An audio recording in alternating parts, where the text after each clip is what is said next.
नमस्कार मित्रांनो, मी सद्गुरू शैलजा उमाकांत कामत आणि तुम्ही पाहतात माझा political channel times of Maharashtra. मित्रांनो, 3-4 दिवसापूर्वीच मी महाराष्ट्राच्या मुख्यमंत्री पदाच्या संदर्भात एक व्हिडिओ केला होता आणि त्यामध्ये मी असं म्हटलं होतं की महाराष्ट्राचा मुख्यमंत्री पदाची निवड ही प्रत्यक्षात RSS आणि मोदी शाह यांच्यामधली लढत आहे आणि तो अंदाज माझा खरा ठरला आणि आज जवळजवळ 10 दिवस होऊन गेले तरी त्यांचा महाराष्ट्राच्या मुख्यमंत्री पदाचा भाजपचा उमेदवार कोण हे अजूनही ठरलेलं नाही। कळलं की नाही? तुम्हाला माहितीच असेल की टाइम्स ऑफ महाराष्ट्र या चॅनलमधनं मी अनेक राजकीय विश्लेषणं करत असतो आणि बरेच वेळेला माझे अंदाज खरे देखील ठरत असतात। आज मला जी एक माझ्या सोर्सेसकडनं जी काही बातमी मिळाली त्या संदर्भात मी तुमच्याशी चर्चा करणार आहे। या अगोदर गेले 8 दिवस शिंदेचं नाराजी नाट्य रंगत आहे महाराष्ट्रामध्ये। शिंदे गावाला गेले, शिंदे दिल्लीला गेले, शिंदे ठाण्याला आले, शिंदेने 2 पत्रकार परिषदा घेतल्या, त्यात त्यांनी मोदी शाहांपुढे लोटांगण घातलं वगैरे वगैरे वगैरे। पण ह्या सगळ्यांना भ्रामक कथा आहेत, ह्या गोष्टी मला अजिबात पटत नाही आणि माझ्या माइंडला ते अजिबात मान्य होत नाही। मोदी आणि शाह यांनी जर ठरवलं तर एकनाथ शिंदेंचा आवाज ते क्षणार्धात ते बंद करू शकतात आणि त्यांना ही नाटकं बंद करा सांगू शकतात। एवढी आज त्यांच्या महाराष्ट्रात त्यांना निवडणूक आयोगाच्या मार्फत जो त्यांना विजय मिळाला आहे त्या विजय इतकी ताकद आहे की त्या ताकदीच्या बळावर ते शिंदेना एका क्षणामध्ये गप्प बसवू शकतात, पण ते करत नाही आहेत। कळलं की नाही? म्हणजे भारतीय जनता पक्षाकडून जो काही डिले होतोय महाराष्ट्राच्या मुख्यमंत्री पदाबद्दल त्याचं सगळं खापर ते शिंदेंवर फोडायला मोकळे आहेत की त्यांची नाटकं सुरू झाली म्हणून हे डिले झालं। प्रत्यक्षात मी जे अगोदर म्हटलं ह्या लढाईचं एक अंग आहे ते मोदी शहा आणि दुसऱ्या बाजूला RSS यांच्यामधले द्वंद्व आहे आणि या दोघांना जोडणारा एक दुवा असा आहे तो म्हणजे त्यांना कुठल्याही परिस्थितीमध्ये, जसं मोदींना दिल्लीतली सत्ता कुठल्याही परिस्थितीत सोडायची नाही आहे त्याचप्रमाणे आणि RSSलाही सोडायची नाही, त्याचप्रमाणे महाराष्ट्राची सत्ता BJPला पण आणि RSSला पण सोडायची नाही। त्यांना कुठल्याही परिस्थितीमध्ये त्यांचाच मुख्यमंत्री पाहिजे आणि तोही RSSला त्यांच्या पसंतीचा पाहिजे। ह्या सर्व गोष्टींची आता जो सत्ता संघर्ष चालला आहे याची मला वाटतं थोडीशी कल्पना फडणवीसांना होती। त्यामुळे इलेक्शनचा निवडणुकीचा निकाल जाहीर झाल्यावर ते नागपूरला जाऊन मोहन भागवतांना RSS प्रमुख मोहन भागवतांना ते भेटून पण आले आणि त्यांनी आपली फिल्डिंग म्हणजे चांगली नांगरणी करून आली आणि RSSनी फक्त त्यांच्याच नावाचा पुकारा सतत सातत्याने चालवलेला आहे आणि असं ठरलं आहे की 5 डिसेंबरला जो शपथविधी होणार आहे तिथे मोदी आणि शहाना त्यांचंच फडणवीसांचंच नाव जाहीर करावं लागेल। पण मला जे आज माझ्या सोर्सेसकडनं दिल्लीतनं बातमी कळली ती म्हणजे याचा एक तिसरा अँगल आहे। गेल्या 10 वर्षामध्ये आणि तो मला थोडासा पटतो पण आहे की गेल्या 10 वर्षामध्ये नेहरूंच्या काळामध्ये कॉर्पोरेट लॉबीला उद्योगपतींना नेहरूंनी 4 हात दूर ठेवलं होतं कधीही। म्हणजे JRD टाटाने त्यांच्यामध्ये वैयक्तिक फार मैत्री होती पण त्यांच्याशी कधी औद्योगिक धोरणाबद्दल वगैरे वगैरे कधीच चर्चा नाही केली, एवढं त्यांनी त्यांच्यामध्ये संयम आणि अंतर ठेवलं होतं। पण गेल्या 10 वर्षाच्या काळामध्ये तुम्ही बघितलं आहे की BJP विशेषतः मोदी आणि उद्योगपतींमध्ये एवढं खिलाडी वृत्ती आहे का विचारायला। मोदी त्यांच्या लग्नाला जातात, त्यांना काय आशीर्वाद देतात, काय काय चाललेलं आहे आणि आपण ही गेल्या 10 वर्षात पाहिलं आहे की आता राजकारणातली सगळी धोरणं, आर्थिक धोरणं हे सगळे उद्योगपती आणि त्यातल्या त्यात अदानी आणि अंबानी हेच ठरवत आहेत। त्यांचे एक नेक्सस भारताच्या आर्थिक राजनीती ठरवण्यामध्ये त्या दोघांचे नेक्सस आणि म्हणजे आर्थिक इंटरेस्ट हितसंबंध तिथे तयार झालेले आहेत। मोदी फॉरेनला जाताना या दोघांना घेऊन जाणार, तिकडे गेले त्या देशामध्ये जातात, त्या प्रदेशामध्ये अडानींना कॉन्ट्रॅक्ट दिली जातात वगैरे वगैरे वगैरे। आपल्याला आत्ता ह्या क्षणाला त्याच्याशी काही कर्तव्य नाही आहे। आपल्याला बघायचं की महाराष्ट्रातला मुख्यमंत्री अजून 10 दिवस झाले तरी भारतीय जनता पक्ष का जाहीर करत नाही आहे। तर त्याला जे आज मला बातमी कळली त्याप्रमाणे त्याचं एक अंग मला असं वाटतंय ते म्हणजे ह्याला तिसरा अंग आहे मोदी आणि शहामध्ये महाराष्ट्राच्या मुख्यमंत्रीपदाचा निर्णय मोदीच घेणार, लक्षात ठेवा। एका बाजूला म्हणजे शहा फडणवीसांच्या नावाला विरोध करताय ही एक बाजू आहेच, पण मोदींचं गेल्या 10 वर्षामध्ये फडणवीस हे फेवरेट होते आता ते त्यांच्याबद्दल शंका निर्माण झाली आहे, त्यांच्यापुढे प्रश्नचिन्ह मारलं आहे मोदींनी.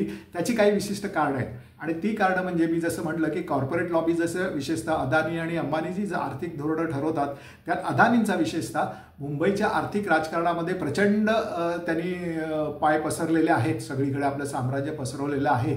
आणि मुख्य म्हणजे जो धारावीचा प्रोजेक्ट आहे त्याच्यातनं म्हणे काय 1 लाख म्हणजे काहीतरी अब्जावधी रुपयाचा प्रॉफिट होणार आहे, नफा मिळणार आहे आणि त्यातनं जो काय रोजगार जनरेट होणार आहे त्याचं सगळं त्याच्यामध्ये मोदींना मुख्यतः अडानींना त्याच्यामध्ये कसल्याही प्रकारचा राजकीय हस्तक्षेप नको आहे आणि ते म्हणेल ती पूर्वदिशा असं मानणारा आणि करणारा आणि वागणारा असाच महाराष्ट्राचा येणारा मुख्यमंत्री असावा अशी अडानींची इच्छा आहे. त्यामुळे फडणवीसांचं घोडं तिथेच अडकलं आहे. मोदी अजूनही कन्व्हिन्स होत नसावेत की आपले कितीही फडणवीस फेवरेट असले, आवडते असले तरी फडणवीस हे काम करू शकतील की नाही. कारण ह्या सगळ्या डीलमध्ये धारावीच्या याच्यामध्ये अनेक लोकांचे आर्थिक हितसंबंध लागलेत, पण त्यातले सर्वात मोठे आर्थिक हितसंबंध कोणाचे गुंतलेत तर अदानींचे. आणि अदानींना ह्या कार्यामध्ये पॉईंट विरोध करणारा राजकारणी अर्थात मुख्यमंत्री महाराष्ट्राचा नसावी ही त्यांची इच्छा आहे. त्यामुळे येणाऱ्या काळामध्ये काय होणार आहे आता ह्या आजच्या रात्रीमध्ये बहुधा ते ठरणार आहे. कारण 5 तारीखला त्यांनी शपथविधी भारतीय जनता पक्षाने आझाद मैदानावर जाहीर केला आहे. त्याआधी म्हणजे आजच्या रात्रीमध्येच आणि उद्या भारतीय जनता पक्षाच्या नवीन निवडून आलेल्या आमदारांची बैठक आहे. त्याच्यामध्ये नेता निवडला जाणार आहे संयुक्त म्हणजे केंद्रीय निरीक्षकांच्या देखरेखीखाली. त्यामुळे आजच्या रात्रीमध्ये मोदींना हा निर्णय घ्यावाच लागणार आहे आणि त्याला डिक्टेशन दिलेलं आहे मोदींना ते म्हणजे अदानीने, असा जाणकारांचा दिल्लीतल्या जे राजकीय जाणकार आहेत त्यांचा अंदाज आहे की हे शेवटी अदानी ठरवणार आहेत. अदानींचा म्हणावा तेवढा विश्वास फडणवीसांवर दिसत नाही. त्यामुळे त्यांचं घोडं अडकलं आहे आणि त्याचं खापर डिले एवढ्यामध्ये ते त्याच्यासाठी भारतीय जनता पक्षाने यांचा एकनाथ शिंदेंचा बागुलबुवा लोकांच्या पुढे निर्माण करून ठेवलेला आहे. पण वास्तवात काय ठरत आहे तर अदानींना जो माणूस पाहिजे तोच आहे आणि RSSला देखील फडणवीसच पाहिजेत हे देखील खरं आहे. मोदींचा आणि शहांचा विरोधाची पर्वा न करताना RSSकडनं एक गोष्ट क्लिअर करण्यात आली आहे की त्यांना महाराष्ट्राच्या मुख्यमंत्रीपदी देवेंद्र फडणवीसच पाहिजेत आणि त्याला विरोध करू शकत नाही आहेत मोदी आणि शाह राजकीय कारणांमुळे. आणि हे करत असताना पण दुसऱ्या बाजूला जे त्यांचा परममित्र अदानीचे जे आर्थिक हितसंबंध धारावीच्या आणि इतर अनेक प्रकल्पात गुंतलेले आहेत त्याला सपोर्ट करणारा, त्यांना पाठबळ देणारा, त्यांच्या आर्थिक धोरण राबवत असताना त्याच्यामध्ये कुठल्याही प्रकारचा अडथळा निर्माण न करणारा असा मुख्यमंत्री म्हणून त्यांना तिथे त्यांचा माणूस पाहिजे. आणि त्या संज्ञेमध्ये सध्या या क्षणाला फडणवीस बसत नसावे अशा प्रकारची शंका मोदींच्या मनामध्ये आहे.